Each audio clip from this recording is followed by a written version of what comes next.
အားလုံးပဲမင်္ဂလာပါဒီနေ့မှာတော့လူသက်သမားတယောက်ရဲ့ရက်ဆက်လာတဲ့ဂိမ်းကစားပွဲထဲမှာအသက်ရှင်ဖို့အတွက်ကိုယ်ခန္ဓာကိုယ်ရဲ့စိတ်ပိုင်းတစ်ခုကိုစည်မလားဒါမှမဟုတ်တည်မလားဆိုတာရွေးချယ်ရမယ့်ဇက်လန်ကောင်တပုတ်တွေကိုတင်ဆက်ပေးမှာပါဇက်လန်အစမှာတပ်ပုံဆရာအဒမ်တယောက်ရေချိုးကအဟောင်းကြီးတစ်ခုမှာတတိမိမျောရာကနေရုတ်တရက်နိုးလာခဲ့ပါတယ်ပတ်ဝန်းကျင်တစ်ခုလုံးအမောင်ကျကြီးဖုံးလွှမ်းနေပြီးအခန်းထဲမှာနောက်ထပ်လူတစ်ယောက်ရှိနေတာကိုသိလိုက်ရပါတယ်။အလင်းရောင်ရသွားတဲ့အချိန်မှာတော့သူတို့နှစ်ယောက်ဟာစုပ်ပြတ်တက်နေတဲ့အများသုံးရင်အိမ်အဟောင်းကြီးတစ်ခုထဲရောက်နေတာကိုတွေ့လိုက်ရပါတယ်။အာဒမ်ရဲ့ခြေထောက်တစ်ဖက်ကိုတန်ကျိုးနဲ့တုပ်ထားသလိုအခန်းရဲ့တစ်ဖက်မှာလည်းအသက်30ကျော်အရွယ်လောရန့်ဆိုတဲ့လူနဲ့တန်ကျိုးအတူတူတုတ်ခံထားရတာကိုတွေ့လိုက်ရပါတယ်။ပိုပြီးထိတ်လန့်မှုကောင်းတာကအဲ့ဒီအခန်းထဲအလယ်မှာတွေးအိုင်နဲ့လဲကျနေပြီးတေဆုံးနေတဲ့လူတေအလောင်းကြီးတစ်ခုရှိနေတာပါပဲအဲ့ဒီအလောင်းရဲ့လက်တစ်ဖက်မှာတနက်တစ်လက်နဲ့နောက်လက်တစ်ဖက်မှာတော့ကက်ဆက်အတန်တွင်းဆက်တစ်လုံးရှိနေခဲ့ပါတယ်လော်ရန့်စ်ကတော့ကင်ဆာအကျိတ်အထူးကုဆရာဝန်တစ်ယောက်ဖြစ်ပြီး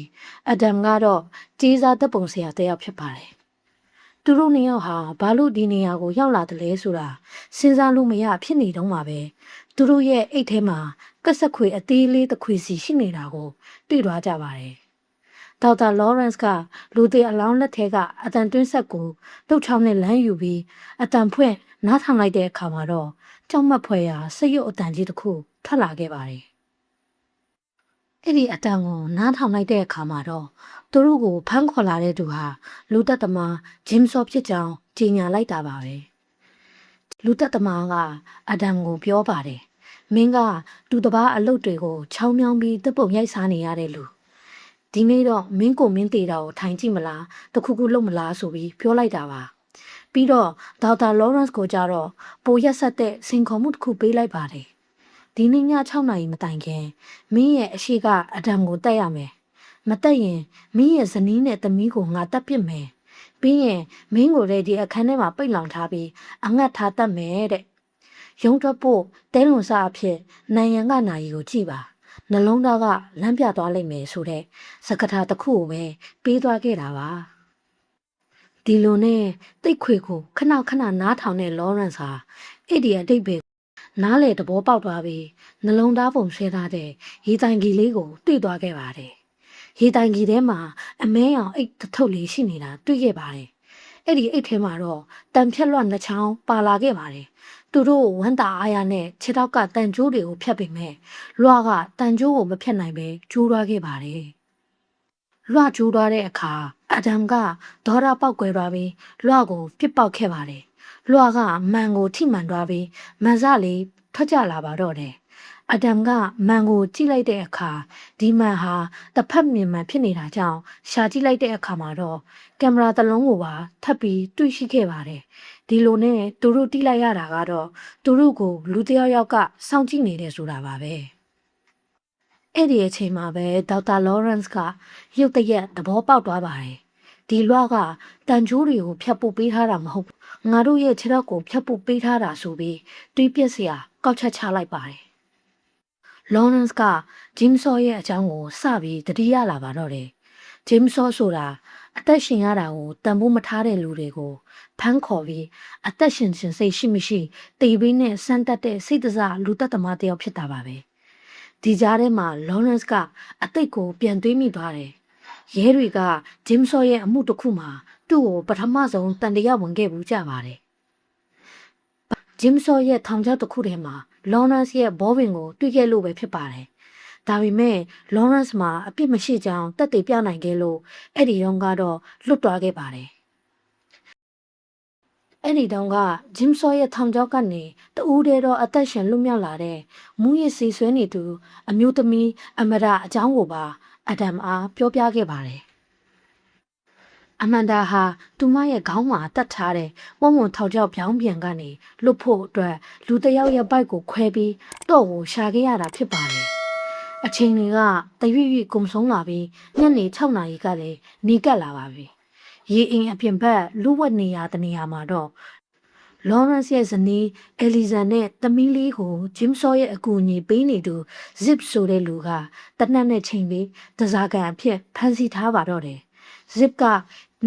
ရေအိမ်ထဲကကင်မရာကနေတဆင့်လော်ရန့်စ်တို့နှစ်ယောက်ဘာလုပ်နေတယ်လဲဆိုတာကိုစောင့်ကြည့်နေတာပါ။ရေအိမ်ထဲမှာတော့အဒမ်နဲ့လော်ရန့်စ်တို့ထပ်ပြီးတင်းလွန်စားရှာကြရင်နဲ့နိုင်ရန်ပေါ်မှာ X လက္ခဏာတွေးကွက်တစ်ခုကိုတွေ့သွားခဲ့ပါတယ်။အဲ့ဒီနေရာကအုတ်ခဲကိုခွာကြည့်လိုက်တဲ့အခါမှာတော့တစ်တာအသေးလေးတစ်ခုထွက်လာပါတယ်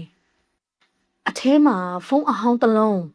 secret နဲ့လိမ်မိချစ်တစ်ခုပါဝင်ပါတယ်။ပြီးတော့လျှို့ဝှက်စာတစ်စောင်လည်းပါလာခဲ့ပါတယ်။ secret ကိုလေပြင်းကသွေးတွေနဲ့တို့ပြီးအဒမ်ကိုတိုက်လိုက်ရင်အစိမ့်မိပြီးတေလိမ့်မယ်လို့ရေးထားတာပါ။လော်ရန့်စ်ဟာမတုတ်မဆိုင်မဲနဲ့ဖုန်းကိုကင်ပြီးရဲကိုဖုန်းဆက်ခဲ့ပေမဲ့ဖုန်းကအဝင်ကောပဲလက်ခံလို့ရတဲ့ဖုန်းဖြစ်နေခဲ့ပါတယ်။လော်ရန့်စ်ကအဒမ်ကိုတကယ်မတက်ချင်တာကြောင့်နှစ်ယောက်သာဆက်လန်းစင်ပြီးတေချင်အောင်ဆောင်ဖို့အတွက်ပြုတ်လောက်ကြပါတော့တယ်။တကယ်တော့စောင့်ကြည့်နေတဲ့ကင်မရာဟာအတန်မကြားရတဲ့ကင်မရာဖြစ်တာကြောင့်လော်ရန့်စ်ကမီးပိတ်ပြီးအတန်နဲ့အပြန်အလှန်စကားပြောရင်းအစီအစဉ်ကိုပြုတ်လောက်ကြပါတယ်။မီးပြန်ဖွင့်ပြီးလော်ရန့်စ်ကဆေးလိပ်တစ်ခုကိုတွင်းနဲ့တို့ပြီးအဒမ်ကိုတော့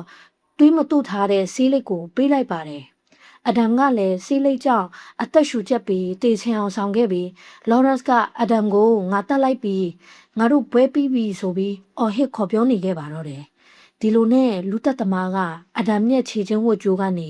လက်စစ်လျှော့တိုက်ခဲ့တာကြောင့်အဒမ်တယောက်ပြန်နိုးလာပြီးသူတို့အစီအစဉ်ဟာလည်းလုံးဝပျက်စီးသွားပါတော့တယ်။ဒီလိုနဲ့နောက်ဆုံးတော့တတ်မှတ်ထားတဲ့6နာရီအချိန်ကိုရောက်ရှိသွားခဲ့ပါပြီ။ဖုန်းကလည်းရုတ်တရက်မိလာပြီးလော်ရန့်စ်ကိုင်လိုက်တဲ့အခါသူ့မိန်းမနဲ့သမီးရဲ့အော်ဟစ်ငိုကြွေးသံတွေကိုကြားလိုက်ရပါတယ်။တကယ်တော့အပြင်ဘက်မှာလော်ရန့်စ်ကိုစိတ်ပူပြီးစောင့်ကြည့်နေတဲ့ရဲအရာရှိဟောင်းတက်ဆိုတဲ့လူတစ်ယောက်ဟာတနတ်တန်ကြားလိုက်လို့အိမ်ထဲကိုဝင်စီးပြီး zip နဲ့အပြန်အလှန်ပစ်ခတ်ကြရင်နဲ့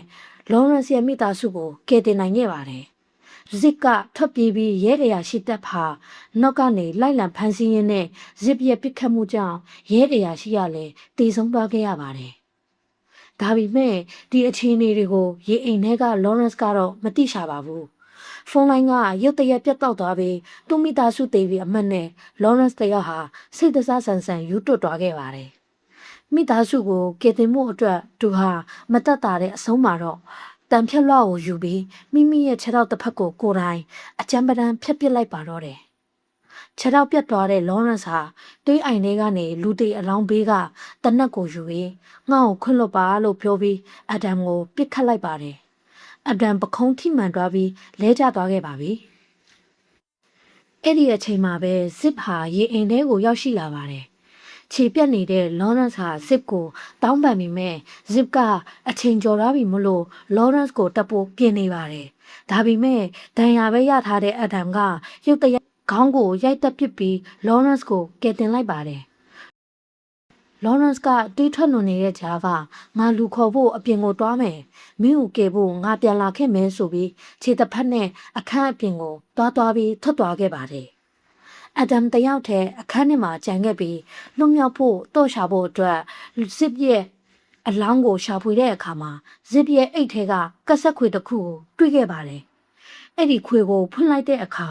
တကယ်အမှန်တရားကြီးတစ်ခုဟာပေါ်ပေါက်လာပါတော့တယ်။တကယ်တော့ zip ဟာဂျင်းစောမဟုတ်ပါဘူး။သူကိုယ်တိုင်လည်းပဲတွေးထဲမှာအစိတ်ခက်ခံရလို့အစိတ်ဖြေစေးရအောင်ဂျင်းစောခိုင်းတဲ့အတိုင်းလော်ရန့်စ်ရဲ့မိသားစုကိုဖမ်းရတဲ့ကိန်းကစားသမားတစ်ယောက်သာဖြစ်နေခဲ့တာပါ။အဒမ်တယောက်အံ့ဩမြင်တတ်နေတော့အခန်းအလဲကောင်ကတေဆုံးနေပါတယ်ဆိုတဲ့လူတေအလောင်းကြီးကရုတ်တရက်လှုပ်ရှားပြီးမတ်တက်ထားရလိုက်ပါတော့တယ်။ဟုတ်ပါတယ်။အဲ့ဒီအလောင်းကြီးဟာကဲလူတက်သမားကြီးဂျင်းစောဖြစ်နေတာပါ။သူဟာဂိမ်းကိုအနီးကပ်စောင့်ကြည့်ချင်လို့အစကတည်းကအလောင်းဟန်ဆောင်ပြီးအခန်းအလဲမှာနေခဲ့တာဖြစ်ပါတယ်။အဒမ်လွတ်မြောက်ဖို့တော့ကလည်းဇက်လန်အစကတည်းကရေချိုးကန်ထဲမှာရှိနေခဲ့ပေမဲ့အဒမ်ယုံရင်းနဲ့ရေဆွဲချလိုက်လို့ရေမြောင်းထဲပါသွားခဲ့မှဂျင်းစောကပြောပြခဲ့ပါတယ်။အဒမ်ကတနတ်နဲ့လမ်းပစ်ဖို့ကြိုးစားခဲ့ပေမဲ့ဂျင်းစောကသူ့ကိုလက်စစ်လျှော့တိုက်ပြီးလဲကျစေခဲ့ပါတယ်။ဂျင်းစောကအခန်းတကားဝါကိုရှောက်သွားပြီးသူ့ရဲ့နံပါတ်ကြီးစကားစုဖြစ်တဲ့ game over ဆိုတဲ့စကားလုံးနဲ့အတူတကားကိုဝုန်းကနေပိတ်ပစ်လိုက်ပါပြီ။အဒမ်ကိုအမောင်တုထဲမှာတယောက်တည်းထာဝရပိတ်လောင်ထားလိုက်ပါတော့တယ် ဒါကတော့ကဘာကျော်စိတ်တစားရုပ်ရှင်စောရဲ့ဇက်လန်အချင်းပဲဖြစ်ပါတယ်နောက်ထပ်စောရဲ့အပိုင်းတွေကိုဆက်လက်ကြည့်ချင်တယ်ဆိုရင်တော့ like and follow လေးလှုပ်ထားပေးပါအောင်နော်